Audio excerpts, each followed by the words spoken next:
Katika miaka ya nyuma, Rwanda na Uganda zimekuwa zikilaumiwa na DRC kwa kuungana ili kuimarisha juhudi za waasi mashariki mwa DRC. Lakini ukiangalia kwa undani, kuna wachochezi ambao tamaa yao ni kupora malighafi za hizi nchi. Yaani kwa mfano DRC tunafahamu ina madini ya kila aina, ambako kuna watu badala ya kwenda kuwasaidia wapate amani, waishi vizuri, raia wa kawaida wafaidi kutokana na rasilimali zao, unakuta watu wengine majirani tamaa yao ni kuingia katika hii nchi na labda kupora malighafi ya hiyo nchi ili waweze kujinufaisha. Hili ndilo tatizo. Burundi pia haikuwa ikisema lugha moja na Rwanda. Kama ripoti za Umoja wa Mataifa zinasema kuwa Rwanda inao mkono fulani kwenye uasi unaoendelea mashariki mwa Kongo, mathalan, ama waasi wa ADF hawafanyi vyema wanavyoendesha operesheni zake mashariki mwa Jamhuri ya Kidemokrasia ya Kongo, kwa nini tunasubiri Umoja wa Mataifa uinyoshe kidole Rwanda wakati kila mwaka viongozi hawa wa nchi wanachama wanakutana, iwe Arusha ama iwe Nairobi au iwe Kigali, kwa mkutano wa kilele wa viongozi wakuu? Kwa nini hawaambiani? Kwa nini viongozi wenyewe hawamkalishi chini kiongozi wa Rwanda wakamwambia kwamba hapa kuna makosa? Kwanza Tshisekedi aulizwe, unaweza kufafanua, tupatie ithibati, na zikitokea Kagame aambiwe achana na ukaidi huu kwa sababu wewe ni mwanachama wa jumuiya. Lakini wanaogopana, nafikiri wanalindana na zile vitu wazungu wanaita kids gloves. Waasi wa Red Tabara waliokuwa wakiangaisha serikali ya Bujumbura chini ya aliyekuwa rais wa Burundi Pierre Nkurunziza wakazidisha chuki hata zaidi, na Burundi ikimlaumu Kagame kuhifadhi waasi hao. Na kwa sababu hiyo ikafunga mpaka wake na Rwanda kutoka mwaka wa 2015 hadi mwaka wa 2022. Na tena Januari 12 mwaka 2024, rais wa sasa Evariste Ndayishimiye akafunga mpaka wake na Rwanda, huku waziri wa usalama wa kitaifa wa Burundi Martin Niteretse akisema, na nitanukuu, "Leo tumefunga mipaka yetu na yeyote atakayeenda huko hatapita ama kuvuka." Licha ya kwamba watu wengi wanasema kwamba Rwanda imefanya maendeleo makubwa, imefanya hivi, wengine wanasema kwamba Rwanda inaongozwa na dikteta, kwa hiyo yeye ndio maana ameweza kunyorosha nchi. Unaona? Wanasema benevolent dictator, ile dikteta ambaye ni mzuri, anasaidia, anafadhili. Kwa hiyo matatizo ya huko ni vita kabisa. Ni sehemu ya makubaliano. Unataka utaki, tulikubaliana. Halafu manake ikishasema inapata backup ya viongozi wengine. Kama Rwanda ilikuwa inafanya mchezo huo ama Uganda inafanya mchezo huo, Tanzania, Kenya, Somalia, Jamhuri ya Sudan Kusini, zote tunasema hapana, Uganda unakosea na tutakuchukulia hatua. Halafu kama hilo linashindikana, basi manake utaratibu unapelekwa ama bungeni ama kwenye mahakama. Na mahakama ya Afrika Mashariki ikisema kwamba hili hatukubaliani nalo, basi bila shaka hilo nalo linashughulikiwa haraka. Hilo swala la kufungiana mipaka limekuwa na Rwanda kwa muda mrefu. Awali ilifunga mpaka wake na Uganda kwa miaka 3, madai kuwa Kampala ilikuwa ikishirikiana na waasi huko DRC kupindua utawala wa Rais Paul Kagame. Rwanda kwa mara nyingine ilijitenga na madai hayo ya Burundi, na kupitia msemaji wake Yolande Makolo ikasema kuwa hatua ya Burundi kufunga mipaka yake na Rwanda inahujumu malengo ya ushirikiano wa Jumuiya ya Afrika Mashariki. Pamoja na matatizo ya usalama na vita katika maeneo ya maziwa makuu, ragba ya nchi jirani za Afrika Mashariki iliongezeka, na Sudan Kusini ikaomba wanachama wake rasmi mwaka 2016 Aprili, na ikakubaliwa kujiunga na jumuiya hiyo. Ilikuwa imetuma maombi kwa mara ya kwanza mwaka 2011 ilipokuwa jamhuri huru, lakini haikuwa imetimiza matakwa ya kimsingi ya jumuiya. Ilihitajika kutimiza masharti ya Jumuiya ya Afrika Mashariki kama vile utawala bora, demokrasia, uzingatifu wa haki za binadamu, mbali na amani na mshikamano. Baadhi walidhania kuwa Sudan Kusini haikuwa imekidhi matakwa hayo kutokana na mizozo ya ndani kati ya Rais Salva Kiir na alikuwa makamu wake Riek Machar, kwa kipindi kirefu, sawa na mauaji ya raia katika vita vya wenyewe kwa wenyewe. Kwa ufupi, hali ya Sudan Kusini imekuwa tete kabla na hata baada ya kujiunga na Jumuiya ya Afrika Mashariki. South Sudan shares historical and cultural ties with the people of East Africa. Pesa zimechezewa vibaya sana za Southern Sudan, na hali yao kijichumi si nzuri, na watu walienda wakazoa. Kwa sasa hali iko mbaya sana ya kiuchumi katika nchi ya Southern Sudan. Licha ya kwamba ilikuwa na mafuta na inayo mafuta na wana matatizo yao. Sudan Kusini pia ilikuwa na mzozo na Kenya kati ya mwaka 2014 hadi majuzi tu baada ya wapinzani wa Rais Salva Kiir kuchukua hifadhi Nairobi. Tukiwa bado katika maziwa makuu, hamu ya DRC kuungana na wenzake katika Jumuiya ya Afrika Mashariki ilishika kasi wakati rais wa Kenya wakati huo Uhuru Kenyatta alikuwa mwenyekiti wa jumuiya. Rais Felix Tshisekedi aliamini kuwa mjo wake katika jumuiya ungesaidia kukabiliana na waasi wa M23 ambao wamehangaisha serikali ya Kinshasa kutoka mashariki mwa Kongo kwa miaka mingi. Tulidhani kwamba Jamhuri ya Kidemokrasia ya Kongo, ambayo imekuwa katika matatizo ya ukosefu wa usalama kwa muda mrefu, kwa ikiingia ndani ya Jumuiya ya Afrika Mashariki, na hasa kutokana na mzozo wake na misuguano yake kati yake na Burundi wakati mmoja, na wakati mwingine kati yake na Rwanda kwa upande mwingine, na wakati mwingine hata mivutano kuhusiana na waasi wa ADF, wale ambao wanatoka Ukanda, tulidhani nchi hii ikiwa mwanachama wa Jumuiya ya Afrika Mashariki matatizo yale yatapungua, kwa sababu kulikuwa na kelele kwamba Jamhuri ya Kidemokrasia ya Kongo inadhani matatizo haya yanatoka katika nchi hizi wanachama wa jumuiya. Lakini hilo halijafanikiwa. DRC ilisajiliwa rasmi katika mji mkuu wa Kenya, Nairobi, mwaka 2022, na hatua ya kwanza ikawa nchi wanachama wa EAC kutuma wanajeshi wake katika jeshi la Afrika Mashariki kupambana na waasi huko Goma, ambao wamesababisha maafa mengi na maelfu ya watu kuhama makazi yao na mamia wakiwawa na waasi. Rwanda haikutoa wanajeshi wake kwa sababu DRC ilikuwa ikidai kuwa Rwanda ndio inafadhili vita hivyo, japo Kagame amekanusha hilo, na hatua yake ya kuzuia wanajeshi wake ilionekana kuwa ni kujiepusha na mzozo wa kimaslahi. So-called M23 is a product of a lot of things mismanaged, mishandled, starting even in those days. I talked of colonial times, how these people associated with Rwanda happened to be in Congo. If to be honest, I probably wasn't around when it happened.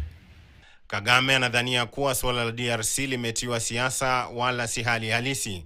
Tatizo la waasi anataka lichukuliwe kwa uzito.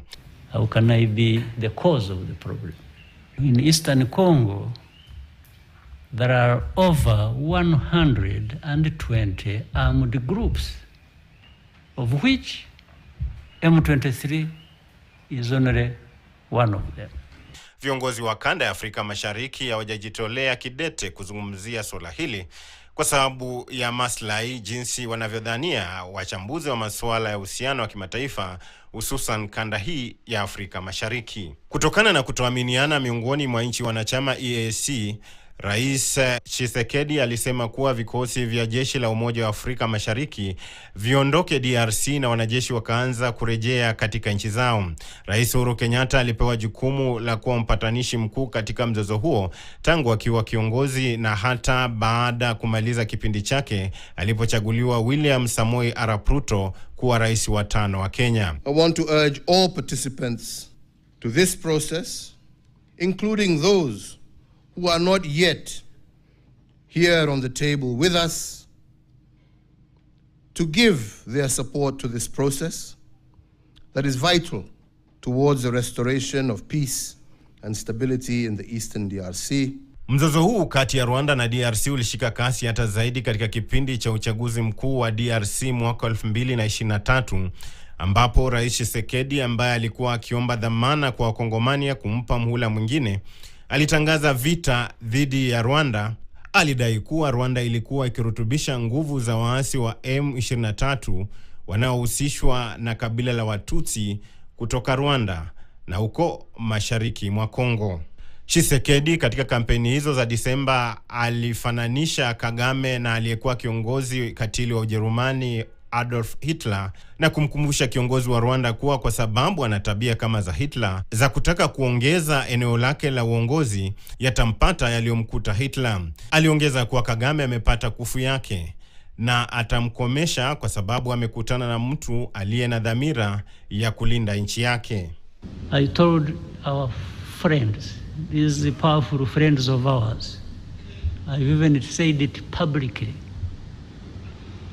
when it comes to defending this country that has suffered for so long and nobody came to the help, I don't need permission from anybody.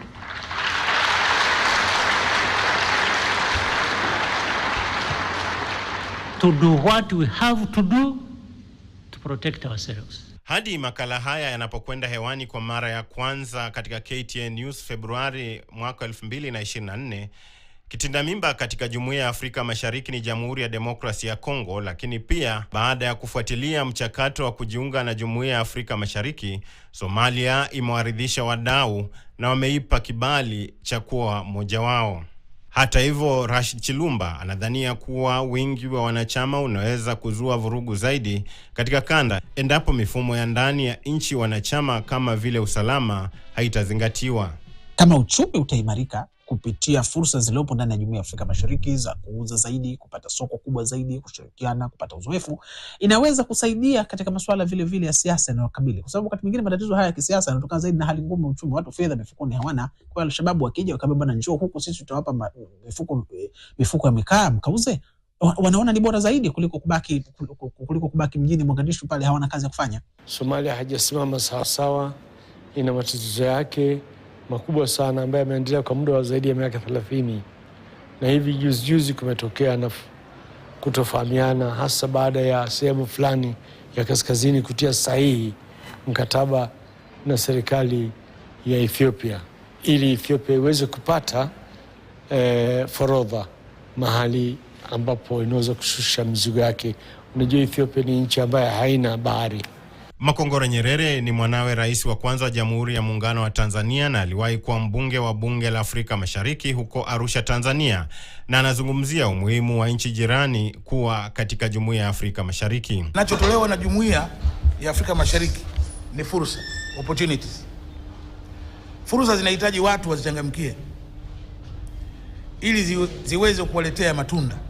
Pamoja na hayo, Burundi ilipokuwa na msukosuko na kutokea jaribio la kumpindua aliyekuwa kiongozi wa Burundi Pierre Nkurunziza, Jumuiya ya Afrika Mashariki ilisimama naye wakati huo, mwenyekiti wake akiwa Jakaya Mrisho Kikwete, rais wa 4 wa Jamhuri ya Muungano wa Tanzania. The conditions at the moment are not conducive for elections to be held as scheduled by the National Electoral Commission. So we call upon the authorities in Burundi to postpone the elections to a period not beyond the mandate of the current government. Mzozo ulipozidi Burundi na maandamano baada ya Nkurunziza kugombea tena urais kinyume cha katiba, Jumuiya ya Afrika Mashariki ilimtuma Benjamin William Mkapa, rais wa 3 wa Jamhuri ya Muungano wa Tanzania, kuwa mpatanishi mkuu wa mzozo huo. Ambassadors come here, they present credentials to President Nkurunziza. The Security Council resolutions recognize him as the president of this country. So what is this foolishness? We are spending a lot of time talking about an event that is all over. That is why the communique says we should emphasize on creating conditions that will make such confusion obsolete come 2020. Yapo mambo yanayojitokeza katika hii mizozo ya kanda ya Afrika Mashariki. Zile nchi 3 za kwanza za Afrika Mashariki kwa maana ya Kenya, Uganda na Tanzania, fahamu yao inatokana na shughuli za kibiashara na kiuchumi zaidi. Kwa mfano, mwaka wa 2017 Kenya ilikuwa na mzozo na Tanzania, na hata vifaranga vya Kenya vilivyokuwa vimesafirishwa kutoka Kenya hadi Tanzania vikateketezwa moto. Huwa ninashangaa ni kwa nini viongozi ambao wamebobea katika sheria na utaratibu ambao unatumika kujenga Jumuiya ya Afrika Mashariki wanaweza kuruhusu vyombo vyao vya dola kama mapolisi kunyanyasa watu tu ambao ni watu wa Afrika Mashariki. Nadhani ndani hapa kuna wakina Otieno, kuna wakina Boke, kuna wakina Namelok kama ilivyo Tanzania. Lakini pia kuna akina Kilonzo na akina Kioko kama ilivyo Tanzania.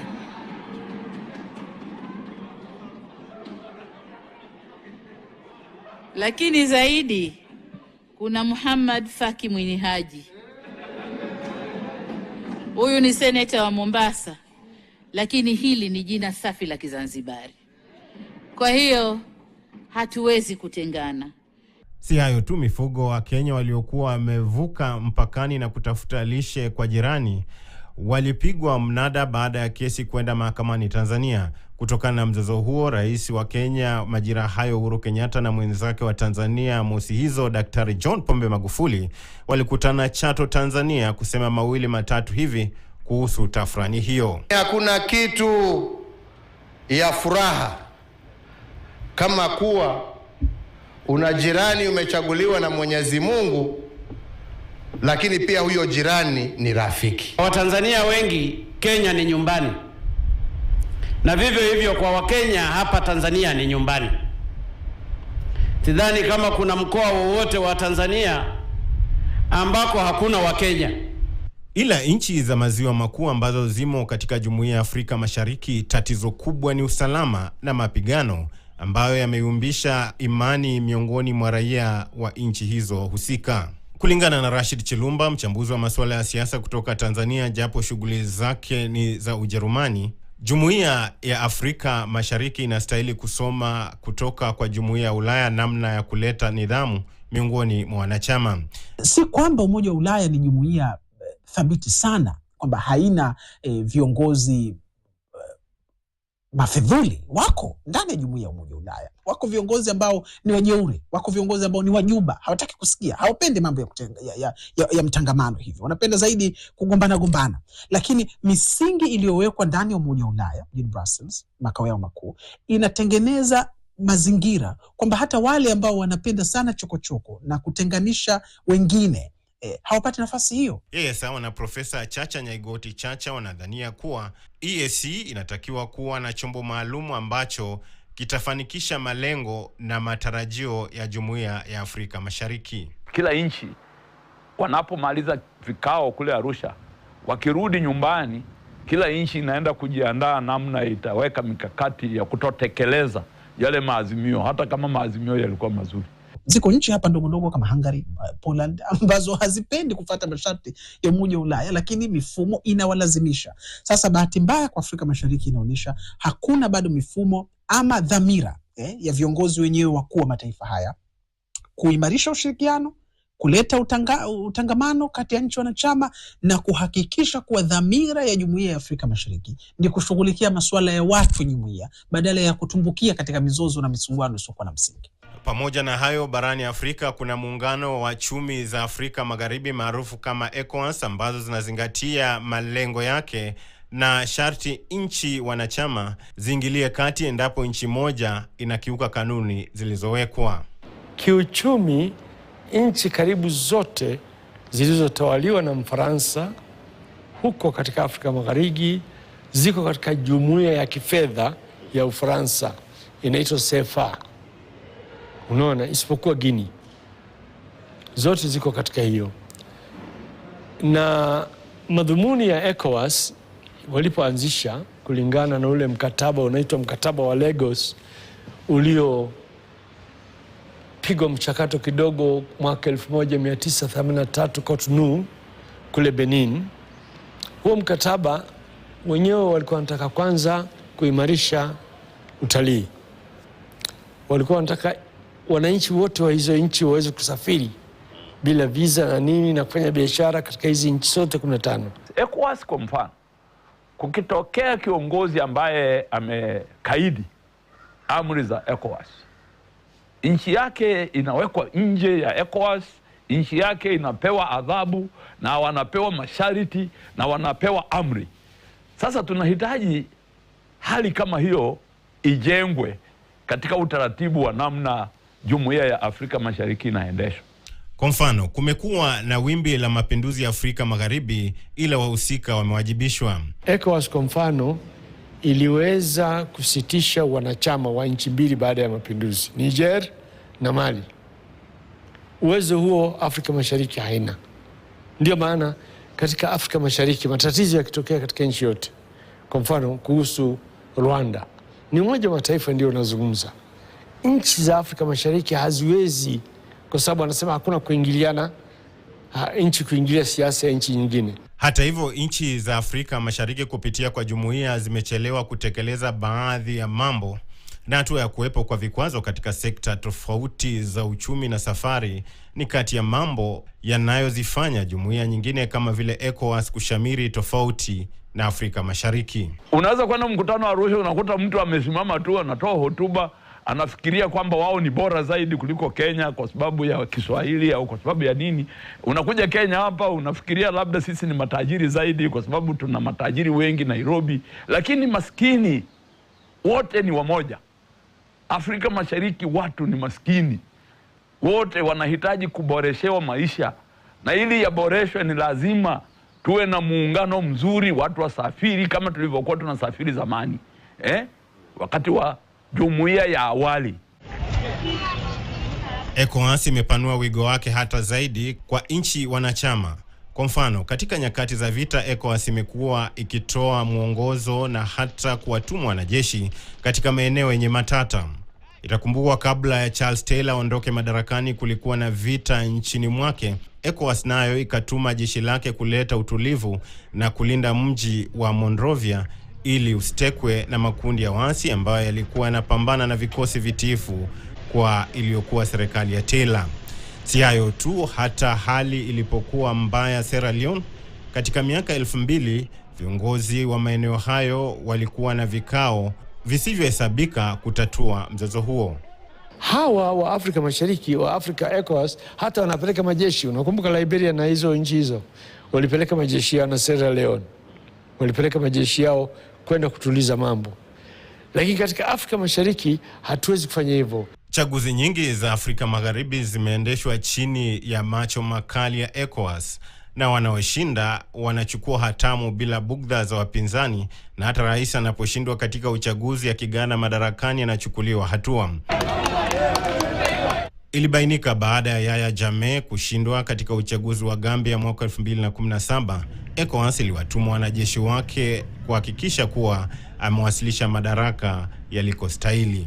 Hata hivyo, tangu Jumuiya ya Afrika Mashariki izinduliwe kwa mara ya pili mwaka 1999, Rais wa Uganda Yoweri Kaguta Museveni ndiye aliyechukua wenyekiti wa jumuiya kwa mara nyingi zaidi, kwa sababu amekuwepo madarakani kutoka wakati huo hadi sasa.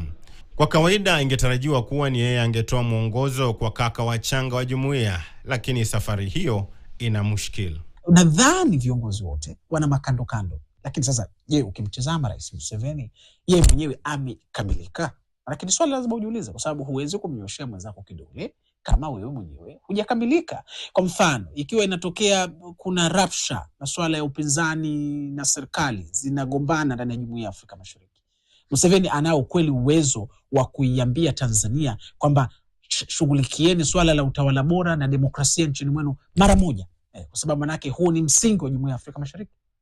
Hawezi, kwa sababu mwenyewe pengine ndani ya nchi yake ni mwenye pia na matatizo na upande wa upinzani. Kwa misingi ya itikadi ya jumuiya, nchi zenyewe wanachama zinatakiwa kuwa na mshikamano na kushiriki biashara na jumuiya nyingine ama makundi ya kibiashara.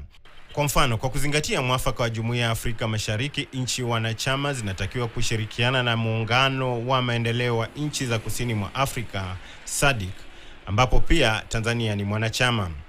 Soko la pamoja la Afrika Mashariki na kusini mwa Afrika COMESA na Jumuiya ya Ulaya. Ila mchakato huu unavurugwa na ukakasi uliopo miongoni mwa nchi wanachama wa Jumuiya ya Afrika Mashariki ambao hawasemi lugha moja. Falsafa zinasema kuongoza ni kuonyesha njia na sio kufunga njia. Kwa sisi kama viongozi wa serikali, viongozi wa mabunge, viongozi kwenye mahakama zetu, tuoneshe wananchi zetu njia na tusiwafungie njia za maendeleo na njia za ustawi wao. Wapo wanaodhania kuwa mizozo hii kati ya Jumuiya ya Afrika Mashariki ni zao la maslahi ya watu binafsi na wakuu wa nchi hususan hawajatambua hili. Na ikiwa wanafahamu, basi ni kujitia hamnazo kwa manufaa yao wenyewe. Ni bahati mbaya kuwa watu hawa wapo katika pande zote mbili, Kenya na Tanzania. Hutokea pia wachache wao sana wakawa ni watumishi wa serikali zetu na hata wanasiasa wa pande mbili za nchi zetu.